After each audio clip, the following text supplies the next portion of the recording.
And as I say, Shebio, and as you begin Komokakra, and your far oil, the good camo. The Jumedi said, didn't go on a can here, or you didn't as well do you go can him. Now, 1 4 young woman, then a busy. Now, so for you go now, so oil, and also you different oil, you causes I can't use now, what you come on, then a busy. Cut all your cry about it. Se uhu oyo bia na digu kemu obeti nkwa di kuba nwa egu oyo edegu kemu ana so beti na for oyo bia me koshop me koto oyo because me kan no moyo nti ma me nto oyo be 2 liters na mfengu na me ndra na me nkwa bia me ko sa na asa nyesa ye ba be cheche nyine mu na se obi nso so wo asembisa bi ana obi ntimi bia se ye no so ubisa so a ye be koso akire mu bia na ahia ne ntimi anka bet se wo asembisa bi ebisa onya de to comment section ase ana se wo yimbo so me wo de tu email wo de ma me WhatsApp a mete anamehu na machire mu akire wona afa ye nyina no enyi ye honti ase ye nyina ntini ne wa hanem sei so ma bobo a oil kakra no wa hanem sei we will different types of oil e wa hanem sei nti mama ye ntu ye boss na ye nkom ene de ye menkwa na wa hanem sei tibini se video no mebre kakra enso nye hwe on venture me afi moni machi na ye nko oil nim na afi ye mfa enche yo so wo hwa hanem sei ya me will different types of oil e wa hanem sei me wo we engine oil we say aye filter oil filter we say aye oil filter we say aye gearbox oil we say aye ne adigu wiper dem no wiper insuo ana wiper water enoni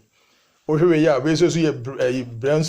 brake food enoni I am on venture mo me kasa ni because me wo Germany and me de German kasa no na aye adwuma enti no ama ebia me kasa pe Dutch be ba bewuram bete bewuram mu ase benye se bia me ya homa so na emom no kasa no na akani petim kakra mo venture me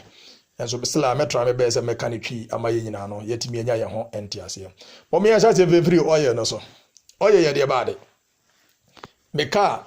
eno mo oil ana se me de oil gu me ka mu oil bia na se me de gu ka mu ana se nye oil bia na se me de gu ka mu so ni edi ka mo me mfa oil we se oil wa na me se amena ne se na yentimi enhu ni ye ami pebe bi mfensi ana ye hu menem si hu dia ye hu kura na me ye ni ye ama ye hu ni ye correct aha ne mo se na me ka na me nko na mo anti na ne oble ne be do so kakra bet anya hwe ye be chiri so oye ne si anem se no se wo hwe aha ne se ya we ye fu oya menti ana okra oye ne wo soro anem se no owo so a obo se menti ana okra eno ni we ye 5 liters oil free anem se 2 aha ne se no wangasa bo se 5 liters oil aha enti ye ba be chirim oil no nkasa no ede baade oil si ye ka se ye pe oil a ede ne oil jumadi ina ne se oil yade a ese se wudi gu engine nim se wan fa ngu engine ni mu a engine no ebe brake engine no ebe stop oil jumadi edi wo ka mu ina ne se emma nadie ne wo ka ni mu ho ye toro kese eye sumirong mi hu se de mi sin ka ne twi no emma nadie ne wo ka ni mu no ho ye toro se de be ya nadie no entimi nkeka momu nya kekra nye dede ayese nam ho me ho no eye sochen se de bi ebetimi akọ smooth na enye dede na engine no entimi loko eno ne dwumadi a oil edi ewo ka mu enti ebese ma kire oil nasimu mo ma yenko oil label na ebo ho no eno so ye de baade se wo hwe sa label we ya ya kiro GM de normally ana ye opel na ta use GM but eni kwa no opel o maton ma PSA eye Peugeot company no eno mato de ama no bete ho no ye beba ho no me bia da foforo ye beba ho no enye ne so enti oil na nkasa die se de me kire no we say ye GM we ye opel oil eno anyway no abehwe ahanem say motor oil ne che say engine oil motor ni engine ena oil no eno susu ni numbers hu hia na say na ye hu no ba ko ni 5W-30 hu hia pa we say ni oil ni din Destos 2 eno ne de obia oil ni produce oil bia no ewo edin a ochoro edigo hu enti eno de ehun hye de hie depend oil kro na akokoto na nipa kro manufacturer no say ye wo say na manufacturer nke bia hamse nka betro kwame kwabena nka betro gu anim si enti we de hye de hia ne mom ni hia ne sa number we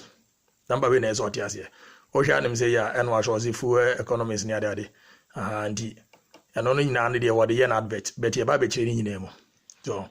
so 5W40 ni adeɛ hia paa aseɛ kyerɛ sɛ sɛ wohwɛ numbers no bi wɔ no mu a yɛatwerɛ ahanem sɛ 5 sorry yɛatwerɛ bi 5W na ahanem sɛ no ɔman no 20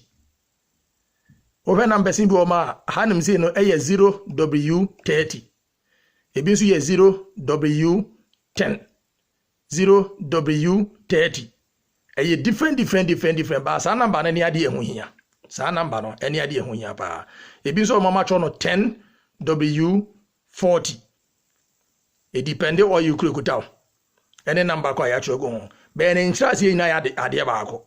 ɛmfa wɔn ne ya kyerɛ ne bia ne nkyerɛ sɛ yɛ adeɛ baako ne nkyerɛ sɛ na sɛ otimi ti ase a wobɛhu oil kro na ekuta wo no saa ne tie do mimi die we sɛ yɛ 5W30 5W30 no ɛkyerɛ sɛ ma park car na koda ana sɛ time wa car no adwo car na yɛ nyunyunyu sɛ yɛ snow mu memfa sɛ snow atɔ ana sɛ winter ensu atɔ no ne adeɛ no oil no ɛbɛda bi sɛ wo park car ne si hɔ no na sɛ ɔkɔkɔda oil no so da bi oil no so bɛyɛ tebɔ ɛbɛda wo sɛ ma na ɔmɔkye adeɛ no ayɛbusa wɔm sɛ ma no sɛ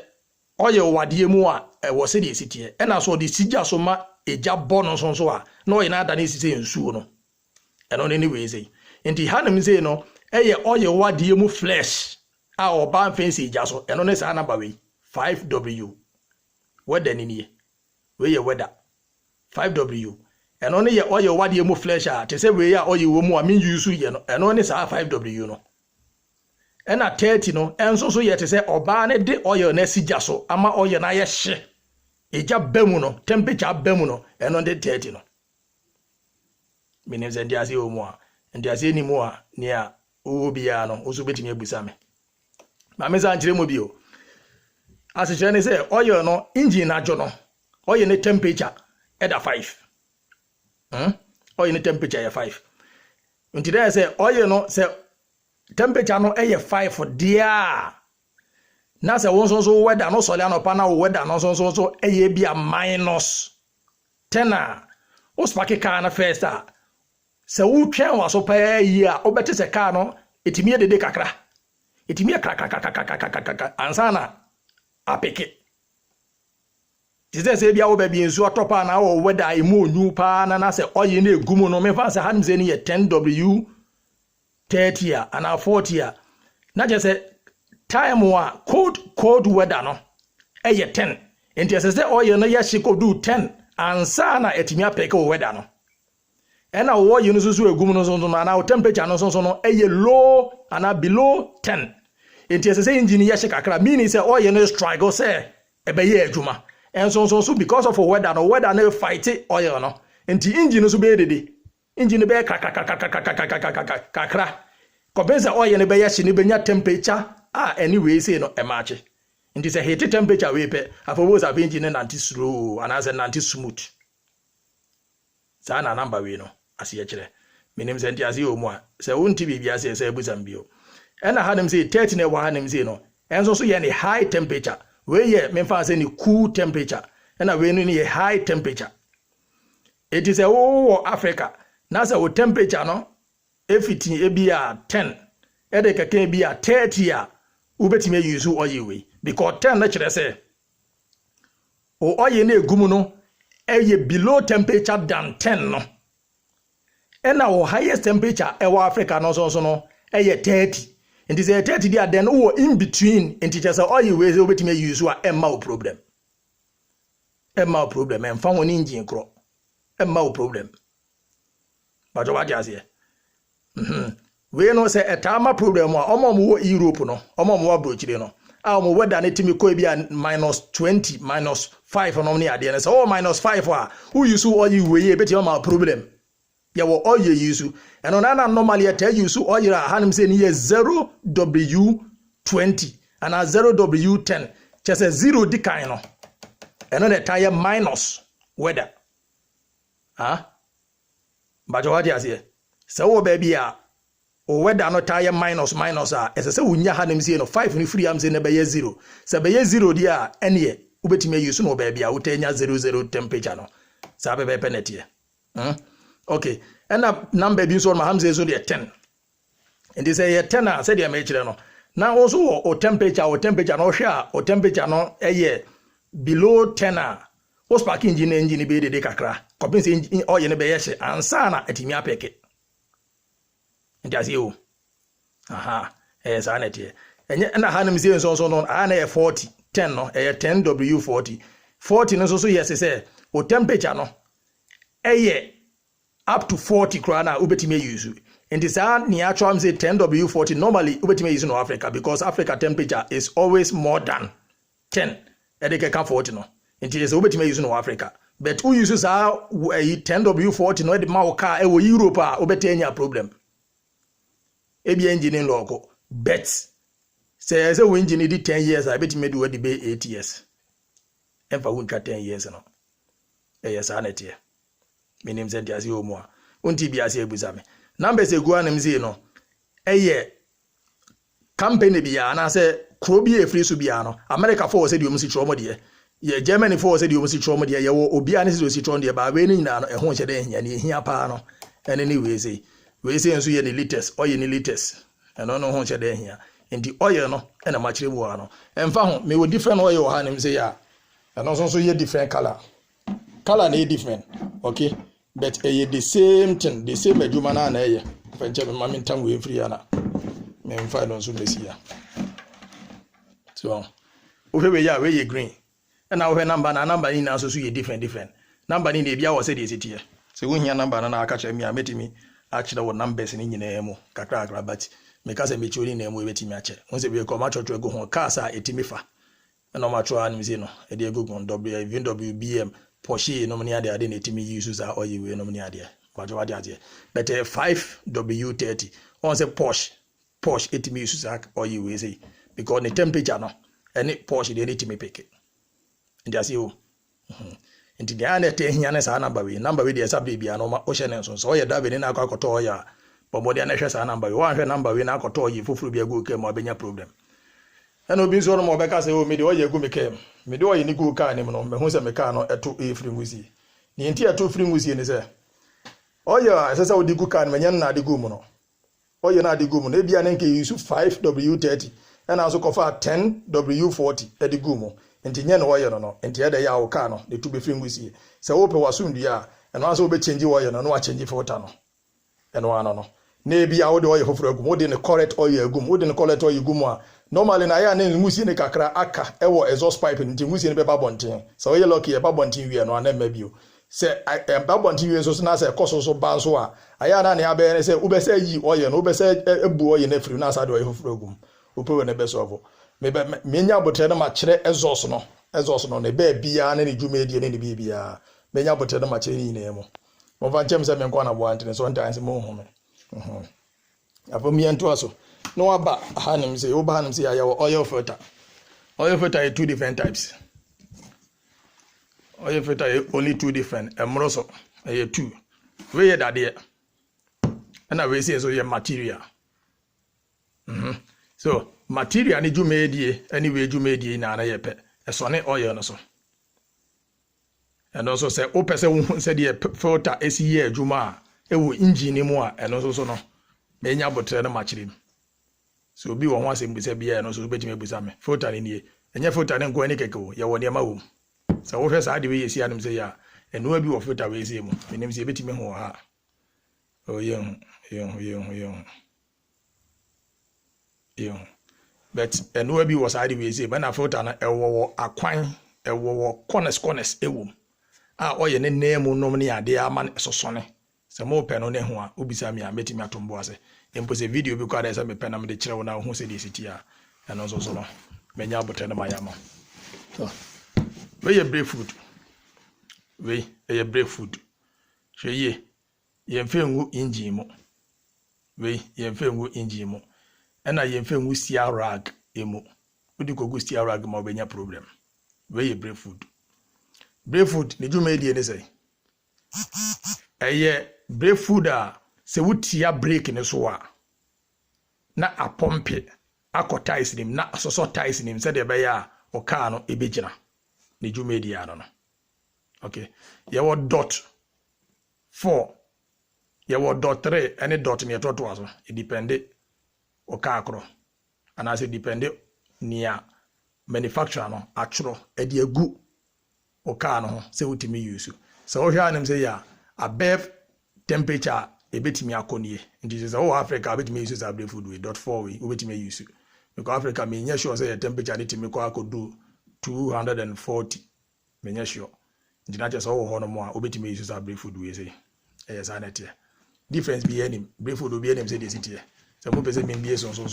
betimi bie so no wa hwe ope bia nom so aka kire me so a me ma kaka no anom why any problem ja yes pass agro nti mo venture me we say enso so ye gearbox oil em say bebre na enim deda gearbox oil no manufacturer ni din nie na we 75W90 and also no any oil na de na me kire no difference bi enim nti no depending ya nipa manufacture o car no atworo say we use and no ezo de gumu afa ngumu a obenya problem o afa ngumu a gearbox no say they do 10 years e betim do 8 years and for want to be et wanye loke kra wona mo better say gearbox na break it down and no so nie so bi o ho asem bisa bia ubisa me a we only 1 liter o ho asem bisa bia na bisa me ambesa me cheche bu na e na yete ho ase ansa no ba anem say ha o colleague we o am say no we say blue we say ye insu a ye de gu wiper ni mu we ye wiper insu ni atro a na de ye nipa o manufacture de we say ye wona manufacture ya nka bia nka ba tro kwabra the manufacturer ni din eno ni enka hwe why but ni ye ka bibi ene sa de we say anyway say ye fe ngunsu team wo de gunsu team wa bekum nipa insu ye no wo bekum nipa eja ye mfe men why ansa na wabade edebio no video manufacturer ndi bedi nka okay so into we sign ebo ho na wa kasa bon easy to clean effect nti udi gu we say na pumping so ne basrope oboze e clean no the ju media no difference bi an shede nim o hwe hanim say ya shine clear plus and only ye Dutch kasa and I'm so we have screen cleaner plus nti only ye English kasa attention from there no betimi ho nti difference a ewo oye mo na em say matombo asia ma cheche ni nyina mu e de a kire ye nyina no nti enuanom kakra em say ene no e betimi aka e de afa oye ho ana betimi aka de a kire mu fa mo say metimi ka o problem na say metimi aka problem say o problem bia wo ka ho a chiro me inbox me ene me nkasa ona me kasa problem bia wo ka ho bia me solve am one time ya media ba mi ana say mesua ho ade pa anti no o problem bia wo ka ho na wo masotia ya me nim bia no me so me ka ade a kire wo e be sua de bebre nema bebre egu so dam kwa mu a eba na mo ni na ya daje say o problem o electric ho a bisa me eye new car eye old cars na eba no bisa me o problem e wo say the diagnosis machine no tie no ni ade a bisa me o problem o engine o problem o ka je say bibia le fa car ho bi e free car tri me ke ka na ase o problem bia na inbox me and I say contact me personal number we nya ma so ten ko ade a ye be di ho nkomo ye be nya solution e di amano so easy so simple why enti edim be sia am say me video say when it ho na say you record am pa cha no wa share no wa like say de be ya obi bia na say bia ni ohia bi no na so so betimi aka ye frame Jima the company did the Auto House Jima eda wina amase eda amase se motie me se obi hia bia esremo o amaso ate eda wina amase bye bye.